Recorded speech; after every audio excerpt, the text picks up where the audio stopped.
الحمدللہ رب العالمین والصلاۃ والسلام علی رسولہ الکریم اعوذ باللہ من الشیطان الرجیم بسم اللہ الرحمن الرحیم۔ السلام علیکم۔ تھمبنیل کا ٹائٹل دیکھ کے تو آپ سمجھ گئے ہوں گے کہ اس کو غور سے سنیے بھی، اور اگر پڑھنا چاہیں تو اس کو غور سے پڑھ بھی سکتے ہیں۔ وقت زیادہ نہ لیتے ہوئے صرف اتنا کہوں گا کہ سبسکرائب، لائک، شیئر ضرور کر دیجئے ابھی۔ تو چلتے ہیں فوراً اپنے موضوع کی طرف۔ بسم اللہ الرحمن الرحیم۔ پیارے نبی رحمت للعالمین خاتم النبیین حضور اقدس صلی اللہ تعالی علیہ وآلہ وسلم نے ارشاد فرمایا ہے کہ صلح رحمی سے محبت بڑھتی ہے، مال بڑھتا ہے، عمر بڑھتی ہے، رزق میں کشادگی ہوتی ہے، آدمی بری موت نہیں مرتا، اس کی مصیبتیں اور آفتیں ٹلتی رہتی ہیں، ملک کی آبادی اور سرسبزی بڑھتی ہے، گناہ معاف کیے جاتے ہیں، نیکیاں قبول کی جاتی ہیں، جنت میں جانے کا استحقاق ہوتا ہے۔ صلح رحمی کرنے والے سے اللہ اپنا رشتہ جوڑتا ہے۔ جس قوم میں صلح رحمی کرنے والے ہوتے ہیں اس قوم پر اللہ کی رحمت نازل ہوتی ہے۔ رسول اللہ صلی اللہ تعالی علیہ وآلہ وسلم نے ارشاد فرمایا ہے کہ تم اپنے نسبوں کو سیکھو تاکہ اپنے رشتہ داروں کو پہچان کر ان سے صلح رحمی کر سکو۔ صلی اللہ تعالی علیہ وآلہ وسلم نے فرمایا ہے کہ صلح رحمی کرنے سے محبت بڑھتی ہے، مال بڑھتا ہے، اور موت کا وقت پیچھے ہٹ جاتا ہے، یعنی عمر میں برکت ہوتی ہے۔ فرمایا جو شخص یہ چاہتا ہے کہ اس کے رزق میں کشادگی ہو اور اس کی عمر بڑھ جائے تو اس کو چاہیے کہ وہ اپنے رشتہ داروں سے صلح رحمی کرے۔ فرمایا جو شخص صدقہ دیتا رہتا ہے اور اپنے رشتے ناتے والوں سے سلوک کرتا رہتا ہے اس کی عمر کو اللہ دراز کرتا ہے اور اس کو بری طرح مرنے سے بچاتا ہے اور اس کی مصیبتوں اور آفتوں کو دور کرتا رہتا ہے۔ ایک اور جگہ فرمایا رحم خدا کی رحمت کی ایک شاخ ہے، اس سے اللہ نے فرما دیا ہے کہ جو تجھ سے رشتہ جوڑ لے گا اس سے میں بھی رشتہ ملاؤں گا، اور جو تیرے رشتے کو توڑ دے گا اس کے رشتے کو میں بھی توڑ دوں گا۔ آپ صلی اللہ تعالی علیہ وآلہ وسلم فرماتے ہیں بغاوت اور قطعی رحمی سے بڑھ کر کوئی گناہ اس کے مستجب نہیں کہ اس کی سزا دنیا ہی میں فوراً دی جائے اور آخرت میں بھی اس پر عذاب ہو۔ فرمایا کہ جنت میں وہ شخص گھسنے نہ پائے گا جو اپنے رشتے ناتوں کو توڑتا ہو۔ ہمارے پیارے نبی کریم صلی اللہ تعالی علیہ وآلہ وسلم کہیں تشریف لے جا رہے تھے، راستے میں ایک اعرابی نے آ کر آپ صلی اللہ تعالی علیہ وآلہ وسلم کی اونٹنی کی نکیل پکڑ لی اور عرضاً کہا کہ یا رسول اللہ صلی اللہ تعالی علیہ وآلہ وسلم مجھ کو ایسی بات بتائیے جس سے جنت ملے اور دوزخ سے نجات۔ آپ صلی اللہ تعالی علیہ وآلہ وسلم نے فرمایا کہ تو ایک اللہ کی عبادت کر اور اس کے ساتھ کسی کو شریک مت کر، نماز پڑھ، زکوٰۃ دے اور اپنے رشتے ناتے والوں سے اچھا سلوک کرتا رہے۔ جب وہ چلا گیا آپ نے فرمایا کہ یہ اگر میرے حکم کی تعمیل کرے گا تو اس کو جنت ملے گی۔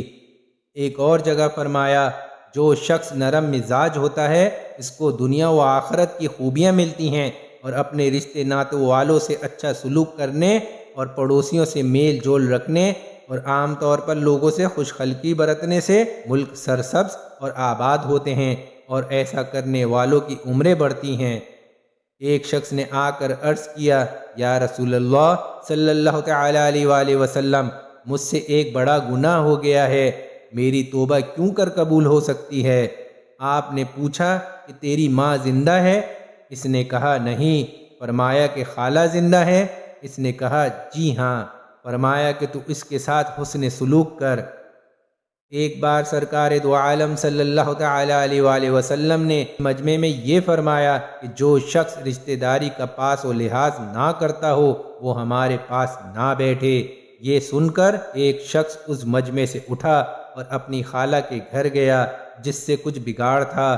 وہاں جا کر اس نے اپنی خالہ سے معذرت کی اور قصور معاف کرایا، پھر آ کر دربار نبوت صلی اللہ تعالی علیہ وآلہ وسلم میں شریک ہو گیا۔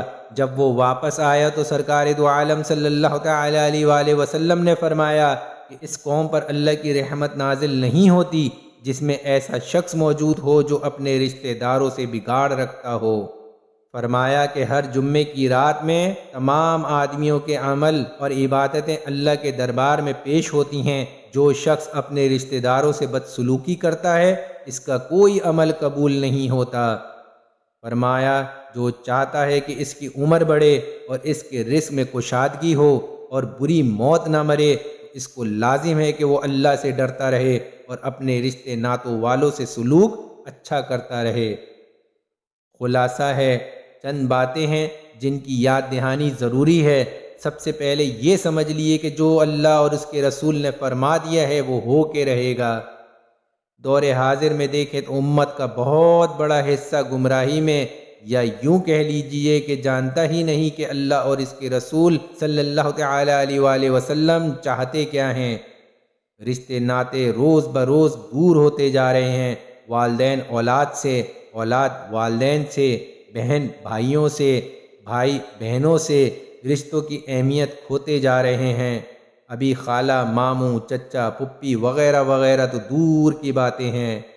کسی کو کسی کی کوئی معمولی سی بات ناگوار گزر جائے تو دن نہیں، ہفتے نہیں، بلکہ مہینوں یا یہ حقیقت کہنے میں بھی کوئی حرج نہیں کہ سالوں سے ایک ہی شہر میں رہتے ہوئے چند منٹ کے راستوں پر ہونے کے باوجود بھی ایک دوسرے سے یہ رشتے ناتے توڑ کر بیٹھے ہوئے ہیں، اور اگر کوئی کسی سے مل بھی رہا ہے تو اجنبیوں کی طرح ایک دوسرے سے بڑائی، مال و دولت کی نمائش، ایک دوسرے سے سبقت حاصل کرنا اور ایک دوسرے کو کمتر کرنے کی کوششیں۔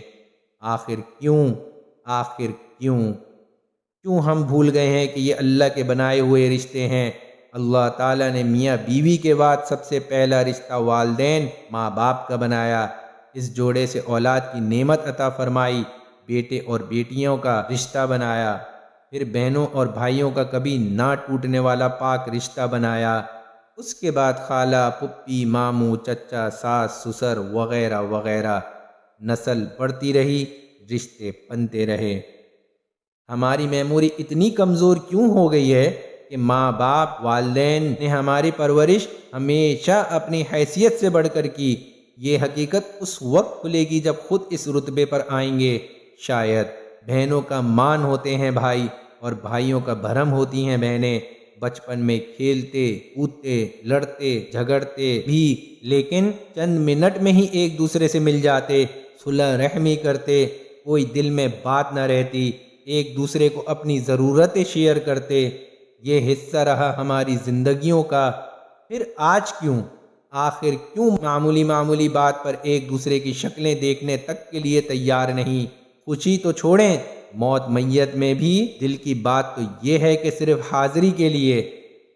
پھر بھی ہم چاہتے ہیں کہ اللہ ہم پر رحم فرمائے، ہمارے رزق میں کشادگی اور برکت عطا فرمائے، ہماری عمر دراز کرے، یا اوپر جو حدیث صلی اللہ تعالی علیہ وآلہ وسلم میں 12 چیزیں ہمیں کیسے ملیں گی، کوئی سمجھا دے کس طرح اور کیسے؟ ہمارے اعمالوں سے ہی ہماری دنیا بھی اور آخرت بھی ہے۔ توجہ دلانے کا مقصد صرف اتنا ہے کہ دنیا اللہ نے بنائی ہے تو رشتے بھی اللہ نے بنائے ہیں۔ جو بنائے تو اس کو قائم رکھیں، صلح رحمی رکھیں، چاہے جتنے بڑے ہی مسائل ہوں، جتنی بڑی بات ناگوار گزری ہو، صرف اللہ اور رسول صلی اللہ تعالی علیہ وآلہ وسلم کی خاطر۔ افضل ہوگا وہ جو پہل کرے اور جو پہل کرنے والے کے ساتھ صلح رحمی کرے۔ اللہ ہم سب کو ایک اور نیک بنائے، آمین یا رب العالمین۔ دعاؤں کا طلبگار عمران امین۔ آخری میں صرف اتنا کہ پڑھنے میں، کہنے میں کوئی بھی غلطی ہو گئی ہو کسی بھی قسم کی تو اللہ پاک اپنی رحمت سے اسے معاف فرمائے، اور اس پڑھنے کو، سننے کو ہماری زندگی کے لیے ہدایت کا ذریعہ بنا دے۔ اس امید کے ساتھ کہ انشاءاللہ ایک نئے موضوع کے ساتھ پھر آپ کے ساتھ ملاقات ہوگی۔ بیل آئیکن ضرور پریس کیجئے اور سبسکرائب ضرور کیجئے۔ دعاؤں کی درخواست کے ساتھ جزاک اللہ خیر۔ السلام علیکم۔